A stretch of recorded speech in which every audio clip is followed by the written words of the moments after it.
Accounting principles SAP மாடியூல்ல எப்படி work out ஆகுதுன்னு பார்க்கலாமா? உங்களுக்கான வீடியோ தான் இது. நார்மலா பிகாம் ஸ்டூடெண்ட்ஸ், நான் காமர்ஸ் ஸ்டூடெண்ட்ஸ்லாம் அக்கவுண்டிங் பிரின்சிபல்ஸ் தெரிஞ்சிருக்கணுமா?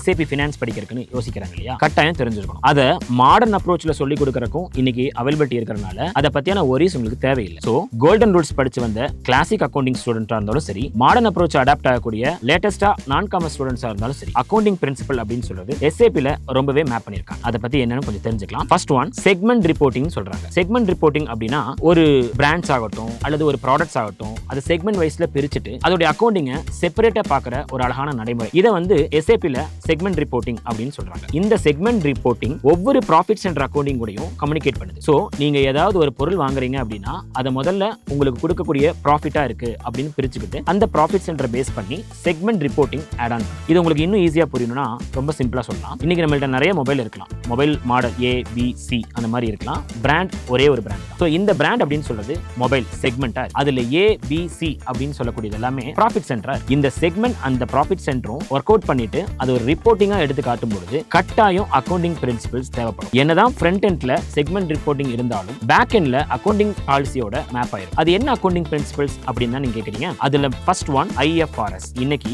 இன்டர்நேஷனல் லெவல்ல இந்த ஸ்டேட்மெண்ட் லெவல்ல ரொம்பவே வற்புறுத்தி எல்லா கம்பெனியும் யூஸ் பண்ண ஆரம்பிக்கிறாங்க. அதுவும் இந்தியா எல்லாத்தையும் பரவாயில்லைங்க. Middle east, American, US accounting, Canada அக்கவுண்டிங்ல, தென் ஆஸ்திரேலியா, சிங்கப்பூர், மலேசியா நாடுகள் எல்லாம் IFRS தீமை ரொம்பவே வற்புறுத்துறாங்க. அதுக்கப்புறமா GAAP சொல்லக்கூடிய ஜெனரலி அக்செப்டட் அக்கவுண்டிங் பிரின்சிபல்ஸ், அப்புறமா IFRS ஓட பேரலல் அக்கவுண்டிங் மேப் பண்றாங்க. நான் இந்தியன் கம்பெனியா இருக்கேன், நான் IAS-யும் யூஸ் பண்ணக்கூடிய ஆள், IFRS-யும் யூஸ் பண்ணக்கூடிய ஆளா இருந்தீங்க அப்படின்னா இந்த ரெண்டையுமே மேப் பண்ணி பண்றதுதான் பேரலல். இந்த பேரலல் அக்கவுண்டிங் ப்ராசஸ் அசெட் அக்கவுண்டிங்கும் தேவைப்படலாம், அதே மாதிரி கரன்சி கன்வர்ஷனுக்கும் தேவைப்படும். ஸோ இது எல்லாத்தையுமே இன்பில்டா SAP-ல மேப் பண்ணியிருக்கிறதுனால ரொம்ப ஈஸியா மல்டி அக்கவுண்டிங்க்கு இதை யூஸ் பண்ண ஆரம்பிச்சிக்கலாம். ஸோ உங்களுக்கு இதை பத்தி சம்பந்தமான ஏதாவது டீடைல்ஸ் தேவைப்படுது, அக்கவுண்டிங் பிரின்சிபல்ஸ் பத்தி தெரிஞ்சுக்கணும், பிரின்சிபல்ஸ்ல இவ்வளோ வேரியன்ஸ் இருக்கா அதெல்லாம் அண்டர்ஸ்டாண்ட் பண்ணணும்னு நினைச்சீங்கன்னா நீங்க ப்ராப்பரா பேசிக் அக்கவுண்ட்ஸ்ல இருந்து இருக்கக்கூடிய கோர்சஸ் எல்லாம் படிக்கலாம். இதுக்காகவே நம்ம என்ட்ரி ஆப் தமிழ்ல நிறைய கோர்சஸ் அவைலபிள் இருக்கு. ஸோ அதில் லேர்ன் பண்ணும்போது ஒரு பேசிக்கா ஒரு ப்ராப்பரான ஒரு அக்கௌண்டன்ட்டா பிரின்சிபல் தெரிஞ்சுட்டீங்க வரும்போது டெக்னிக்கலா SAP-ல இது எப்படி மேப் பண்ணிருக்காங்கன்னு தெரிஞ்சுக்கிட்டா